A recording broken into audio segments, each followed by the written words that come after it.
En esta sesión vamos a revisar algunos conceptos relacionados a la teoría de muestreo, principalmente las estrategias que se tienen para poder seleccionar una muestra en una investigación y los componentes que deben de ser considerados en el cálculo del tamaño de una muestra.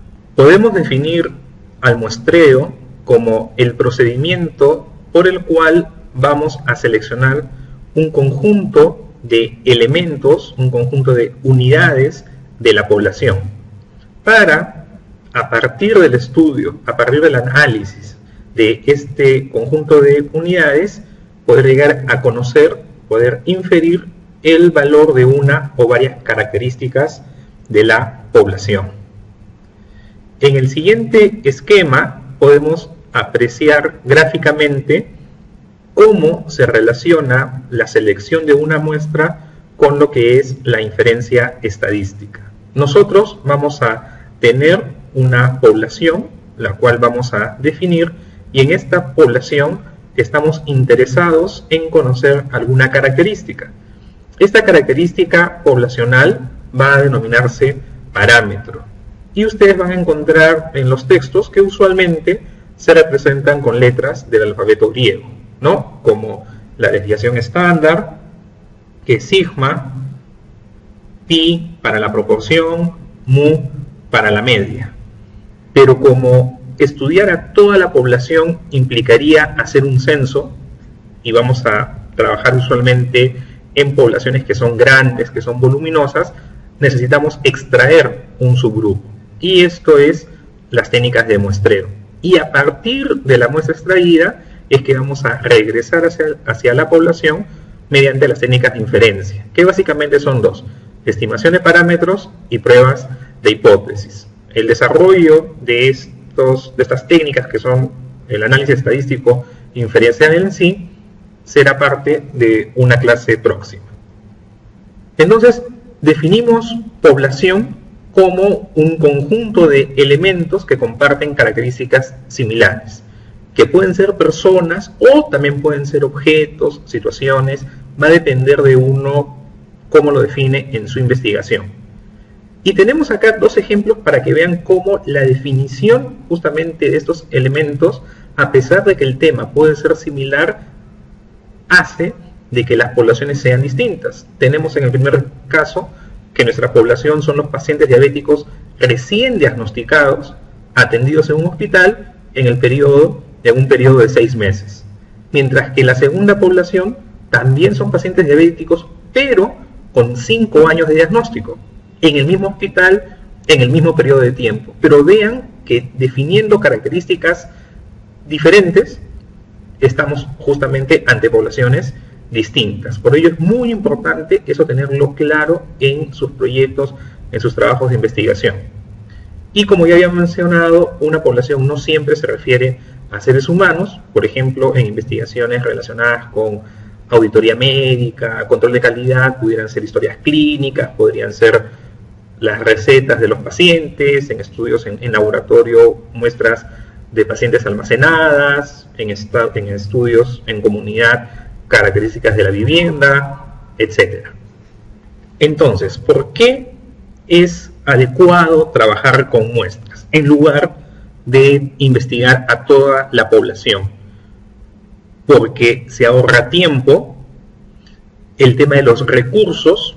Imagínense hacer un censo para determinar lo que es la prevalencia de diabetes en toda una población. Sería una investigación sumamente cara, y por lo tanto esto hace que las investigaciones sean más viables. Y se describe también que en algunas situaciones el trabajar con una muestra es más exacto que estudiar a toda la población, en el sentido de concentrarse en pocos elementos con personal capacitado e instrumentos adecuados van a permitir mediciones, mejores mediciones, en lugar de hacer mediciones en toda la población, donde la posibilidad de error sería mayor. Por eso que también se describe que en algunas situaciones con un resultado de una muestra se tendría mayor exactitud.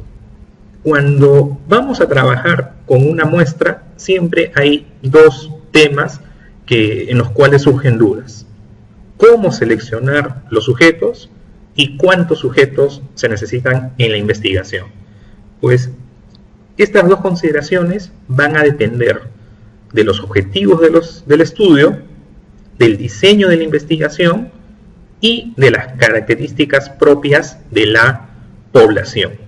Rápidamente, por ejemplo, en un estudio casos y controles tenemos ciertas recomendaciones para seleccionar a los sujetos y las fórmulas para el cálculo de los tamaños de muestras van a ser diferentes, por ejemplo, en un estudio de cohortes o para un ensayo clínico o para una investigación de campo, etc. Por lo tanto, no hay que tener la idea de que hay una única forma de seleccionar pacientes ni una única fórmula para calcular el tamaño.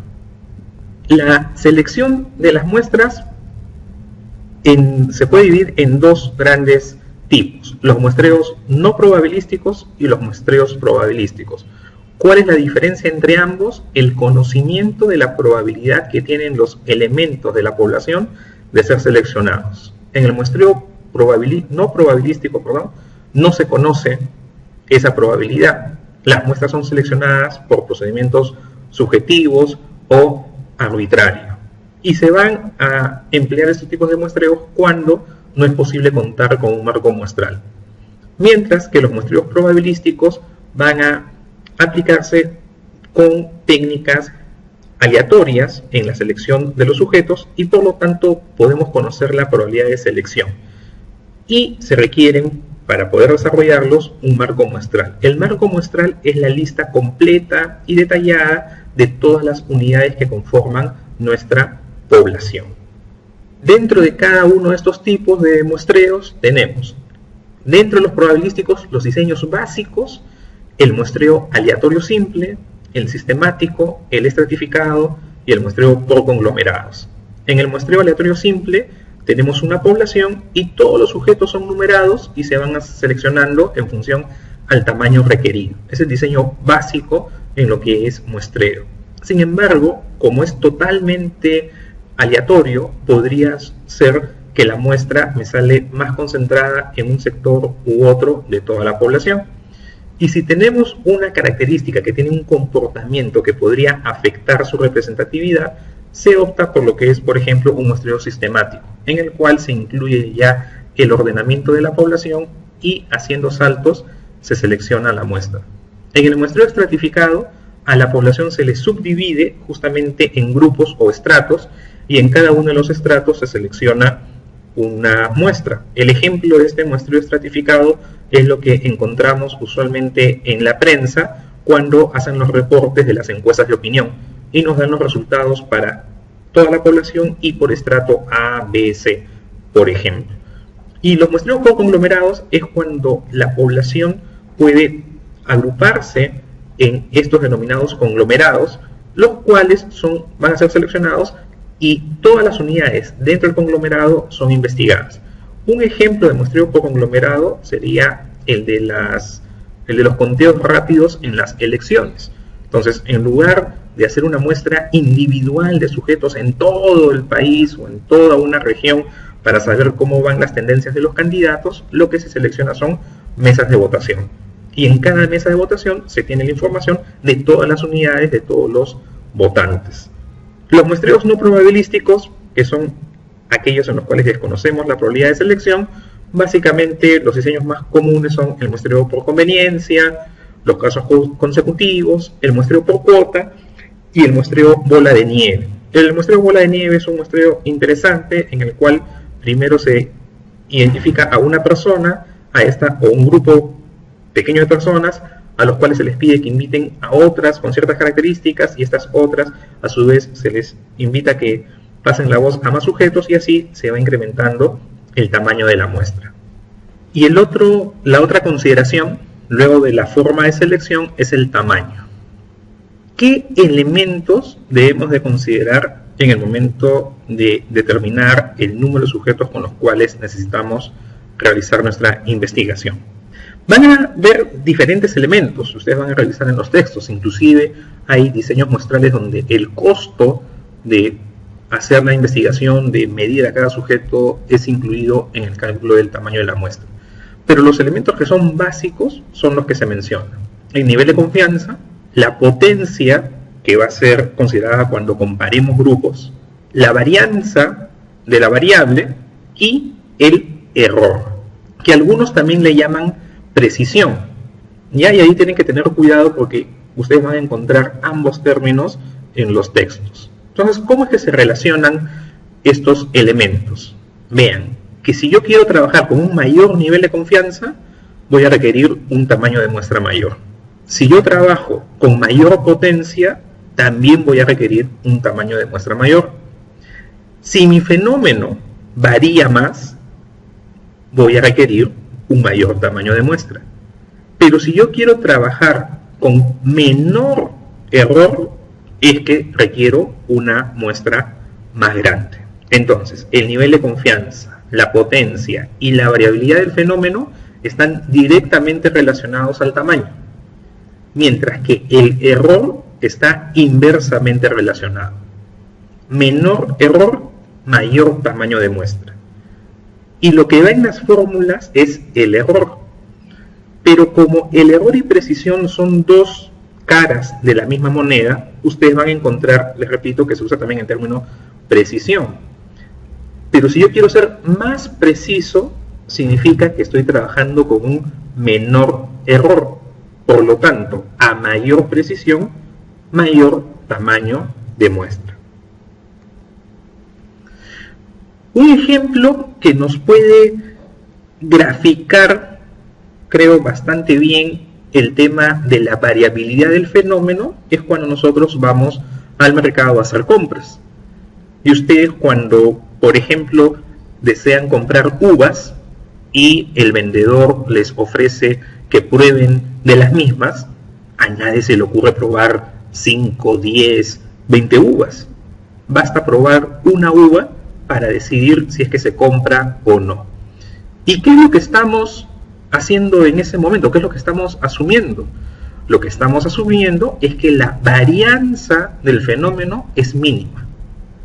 Si llegamos al extremo que la varianza del fenómeno es 0, basta conocer a un elemento de la población para conocer a todos los elementos, porque todos son iguales. Entonces vean, menor varianza, menor tamaño de muestra.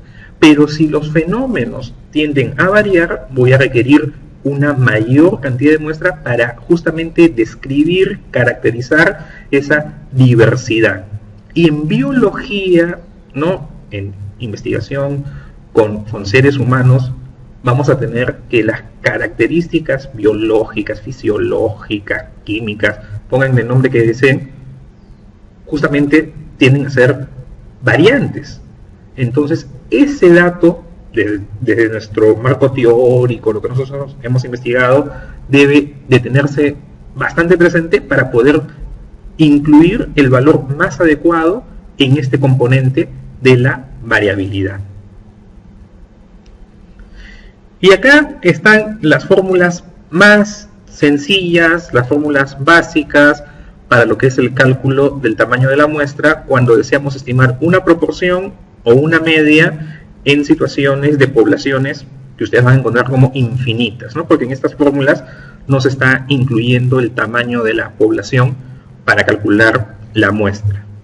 En el caso de variables cualitativas, con las cuales vamos a calcular una proporción, la variabilidad va a estar dada por el componente PQ. Y ustedes seguramente han escuchado o han leído en algunos textos, en algunos libros, que la máxima variabilidad de PQ se da cuando P vale 0.5. Eso es cierto. Sin embargo, no significa que el mayor tamaño de muestra se va a obtener cuando P sea 0.5. Porque recuerden que el tamaño de la muestra también depende del error.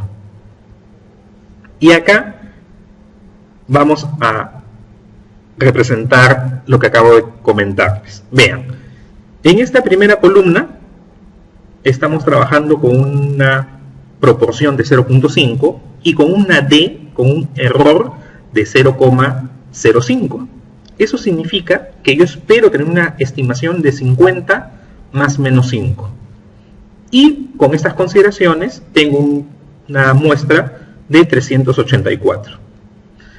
Pero si yo espero que mi fenómeno tenga una frecuencia del 30%, si mantengo el mismo nivel de error absoluto, requeriré una muestra más pequeña. Pero para una proporción de 0,30, este error de 0,5, desde el punto de vista relativo, es mucho mayor que para una proporción de 0,50. Entonces, para que relativamente el error se mantenga en un 10%, ¿cuánto debería de ser el error absoluto? 3%. Y entonces, cuando calculamos nuestro tamaño de muestra para una situación equivalente de un 10% de error relativo, vean que la muestra se incrementa a casi 900 sujetos. Y si nuestro fenómeno es menos frecuente aún, nosotros esperamos que tenga el 10%. Si mantenemos un error absoluto del 5%, vamos a tener una muestra relativamente pequeña. Pero desde el punto de vista relativo, acá estamos trabajando con un error del 50%.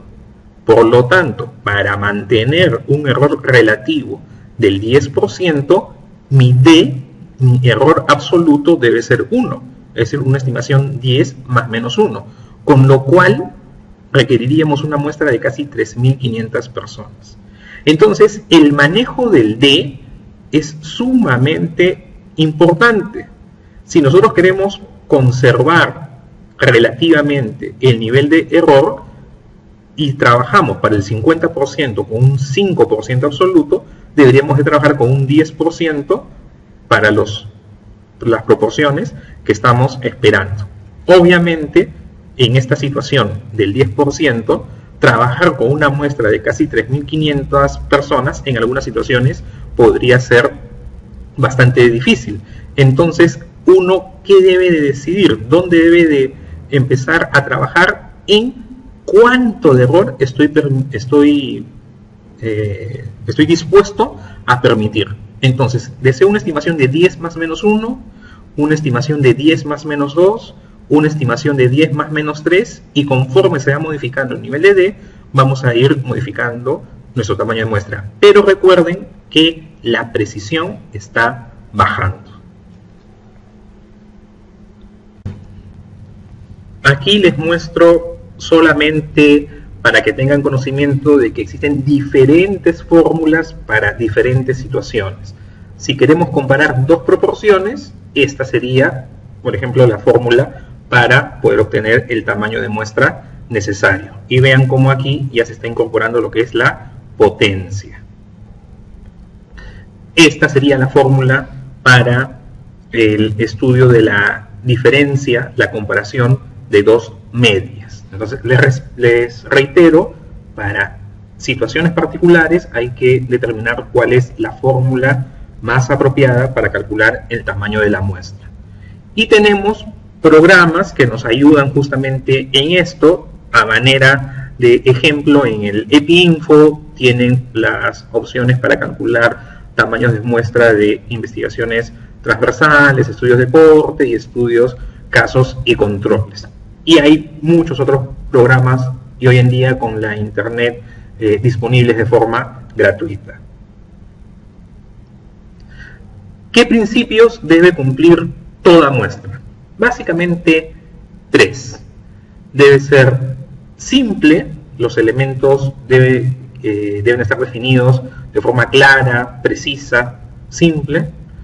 La muestra debe ser representativa, que justamente la forma de la selección nos va a ayudar a lograr esto. Y en situaciones en las cuales vamos a comparar grupos, estos justamente deben de ser comparables, deben ser similares en diferentes características, salvo en lo que se quiere justamente comparar. Acá se está mencionando, por ejemplo, los ensayos clínicos, pero podría aplicarse lo mismo en estudios casos y controles, donde selecciono mis casos, selecciono mis personas que no presentan la enfermedad y Obviamente por el diagnóstico es que forman los grupos, pero para otras características no debe haber algún tipo de sesgo que me vaya a inclinar luego los resultados hacia un sentido u otro. ¿Y cuáles son los problemas que pueden surgir cuando trabajamos con muestras? Un buen grupo es cuando trabajamos con muestras no probabilísticas. Un detalle es la no respuesta, personas que no deseen participar. El estudiar solamente voluntarios es también otro problema importante. El muestreo solamente de los registrados, que en nuestro país, con el alto subregistro que tenemos, es un problema que debemos de evitar, y por ello la construcción de los marcos es una tarea muy importante previa al estudio con muestras. La pérdida de casos de corta duración, un sesgo estacional, el cual se busca corregir, por ejemplo, con un muestreo sistemático, ¿no? De tal manera que podamos tener una representatividad de todo el espectro. Y también tenemos lo que es la accesibilidad a áreas difíciles, ¿no? Entonces esto haría problemático el levantamiento de la información. Finalmente, dos referencias que creo pueden ayudarles a revisar con más profundidad el tema. En primer lugar, el texto de Kish, que es un clásico en muestreo, y el texto de Schaeffer, Mendenhall y Ott de Elementos del muestreo, el cual está disponible en castellano. Este segundo texto lo pueden encontrar en las librerías Libun, que es un muy buen texto para lo que es muestreo. Bueno, espero que esta presentación les sea de utilidad.